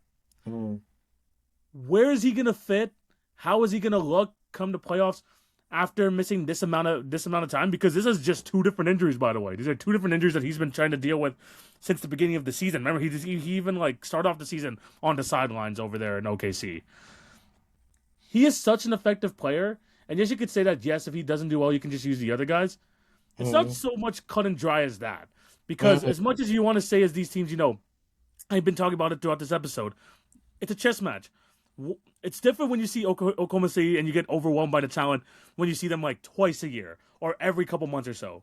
Right. When you really have your entire scouting department, you have their entire coaching staff locked into every single nuance of this OKC team, these role players, which you see do well in the regular season, there's a reason why, like, some guys elevate and some guys go down. And a lot of the times when you go to the playoffs, a lot of these numbers go down if you're different teams, because teams are just much more well prepared. J-Dub, on the other hand, is so damn good. All defensive team last year, all NBA player last year, that he can swing a series, and no matter how you can, like, prepare for him, he is just that much of a good release valve that if you, like, put so much attention on SGA, he is just another one of those potential 22 to 25 point per game scores that can go off at any minute. You can't replace that, no matter how much you want to say that this team does well with or without him. So him coming back into the fold after 2 injuries is going to be interesting, because stats say, and history says, that having those 2 injuries and then coming back in the playoffs, you're not going to be the same guy. Maybe a whole offseason and coming back next year may be different, but right now, you're not going to be the same J-Dub as you were last year. But if he can get to near that point and still become that borderline finals MVP sort of guy, we could see a freaking dominant run from the OKC Thunder because of the obviously the chemistry that they have, and the fact that with all these guys stepping up and then J-Dub being just added to the mix, just talent-wise, this becomes one of the most dominant, one of the most hard to figure out teams in the league, as if they weren't already. Jalen Williams brings so much on both ends that he's just going to make a big impact as well. It's just how much of that J-Dub from last year we're going to get from this year. It's good to see. At least it's good to know that these guys on the Thunder have the reps now for the regular season. They can get ready for the playoffs. By the end of the day, Jalen Williams, your max guy, was clearly the reason why, like, he was your second best player the whole time. You can't just say you can remove that and say you're still a championship contender. He needs to step up big. And that's really what it comes down to. I'm gonna be honest with you. I mean, like I said, it's not too much analysis for it. It's just your second best player is on the shelf, and your second best player is a needle mover. And more specifically, when you're talking about trying to go back to back, and I keep putting so much emphasis on that because this is the road that the Oklahoma City Thunder have to travel. It's not simply just you're no longer the scrappy young team that runs the regular season, but everybody has questions about come playoff time. We now know what the peak version of your team can lead themselves to when everybody meets at the same spot. We now know with your roster building, with bringing in Alex Caruso, who I believe Jared McCain is essentially their Alex Caruso trade of this year, Isaiah Hartenstein, right? You do those things. And we see that this team, once they make a couple of margin moves, championship roster. Now, it's no longer about getting there because we know that you're capable of doing so. Now the issue is you're facing the uphill battle of trying to be the team that breaks the cycle of essentially falling in the second round as the former champion, more specifically. Because the other thing that we've seen about a lot of the other champions over the last couple of years is they don't make it back to the conference finals the year after. Yeah, it's not a foregone conclusion at all. It's definitely not a foregone conclusion. And looking at J-Dub's stats, I mean, lowest points per game of his since his rookie season, lowest true shooting of his career, lowest three-point shooting season by far. Mm-hmm. It's going to be an uphill battle, especially trying to ramp it up to playoff basketball too. The ramp up is going to be big, and it might be a little bit of a shock, especially after all that injury recovery. We know he could be that good, but is he going to be able to get back into form come playoff time already? I'm not sure. But if any team is more prepared to deal with that sort of uphill battle of trying to get J-Dub back into the flow, it's the Thunder with the amount of guys they have off the bench. So it is a blessing to have those guys, but it's also a curse knowing that, we haven't had our second best guy on our court throughout most of this season. And that's definitely going to be something to look at. And I know teams are going to be trying to like test it out and say, J-Dub, we know you're good. We know you're back. How good are you? And they're willing to test out like how. I'm not going to say they're going to be, obviously I'm not saying that any of these teams are dirty, but how injured are you? How ready are you to be ready for this playoff basketball? Fair question. How injured are you? You are one of the better perimeter defenders in the league. Exactly. Man played basically all 5 positions at some point last season. Yes, yeah. Let's see what it looked like. Exactly. Let's see what it looks like now. Yeah, and people are going to be willing to take those chances, so definitely something to look at. Definitely someone like 100% was definitely on my mind. I had Aiden number 1 on my list, but I do like the J-Dub thing, especially because of all those question marks coming off the injury. Mm-hmm. But yeah, those are our top 5 on the East, top 5 in the West. Biggest X factors going into the playoffs. Let us know your thoughts down below. Is there anyone that we're missing? There are so many players that you could consider X factors as part of this, and as part of this criteria. So we want to hear your thoughts down below. Anyone that we missed. But this is the end of today's episode. Thank you guys for watching. Jay, before we sign off, we have a lot of great episodes coming up, but what do you have to tell these beautiful people before we sign out? Man, look at it. Look at the timestamp, man. If you made it this far, first I'll shout out to you. Second episode back after a little or long hiatus. But we're locked. I mean, if you can't tell from the content, I don't know what else we can do to show you. Obviously, over the course of the next couple of days, we'll be doing a little bit more social media stuff to kind of build on top of this. But we're locked in. Almost a 2-hour show. Got to hit on everything that we wanted to, and more specifically, going back to those X factors, if you want deep dives, if you want close focuses, if you want, real NBA conversations like these, tune in because they only get more in depth. They only get more nuance once the playoffs kick off.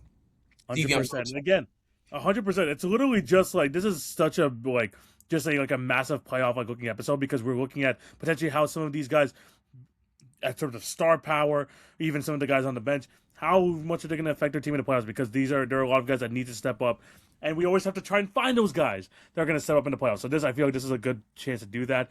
It was a great episode. Can't wait to talk more playoffs. But again, we told you we have a lot of great episodes coming up. NBA awards, all NBA teams, all that stuff coming out very soon. So again, be on the lookout for that. But yeah, like Jay said, it's the end of today's episode. Thank you guys for watching. Make sure you check out all of our links down in the description down below. TikTok, Instagram, YouTube, all that stuff. Our individual pages can be found down there as well. And again, we're going to be back next week for another great episode, so be on the lookout for that. Hope you have a fantastic day. This is the end of the episode. Thank you guys for watching. This is TV. This is Jay. We're signing out. Peace.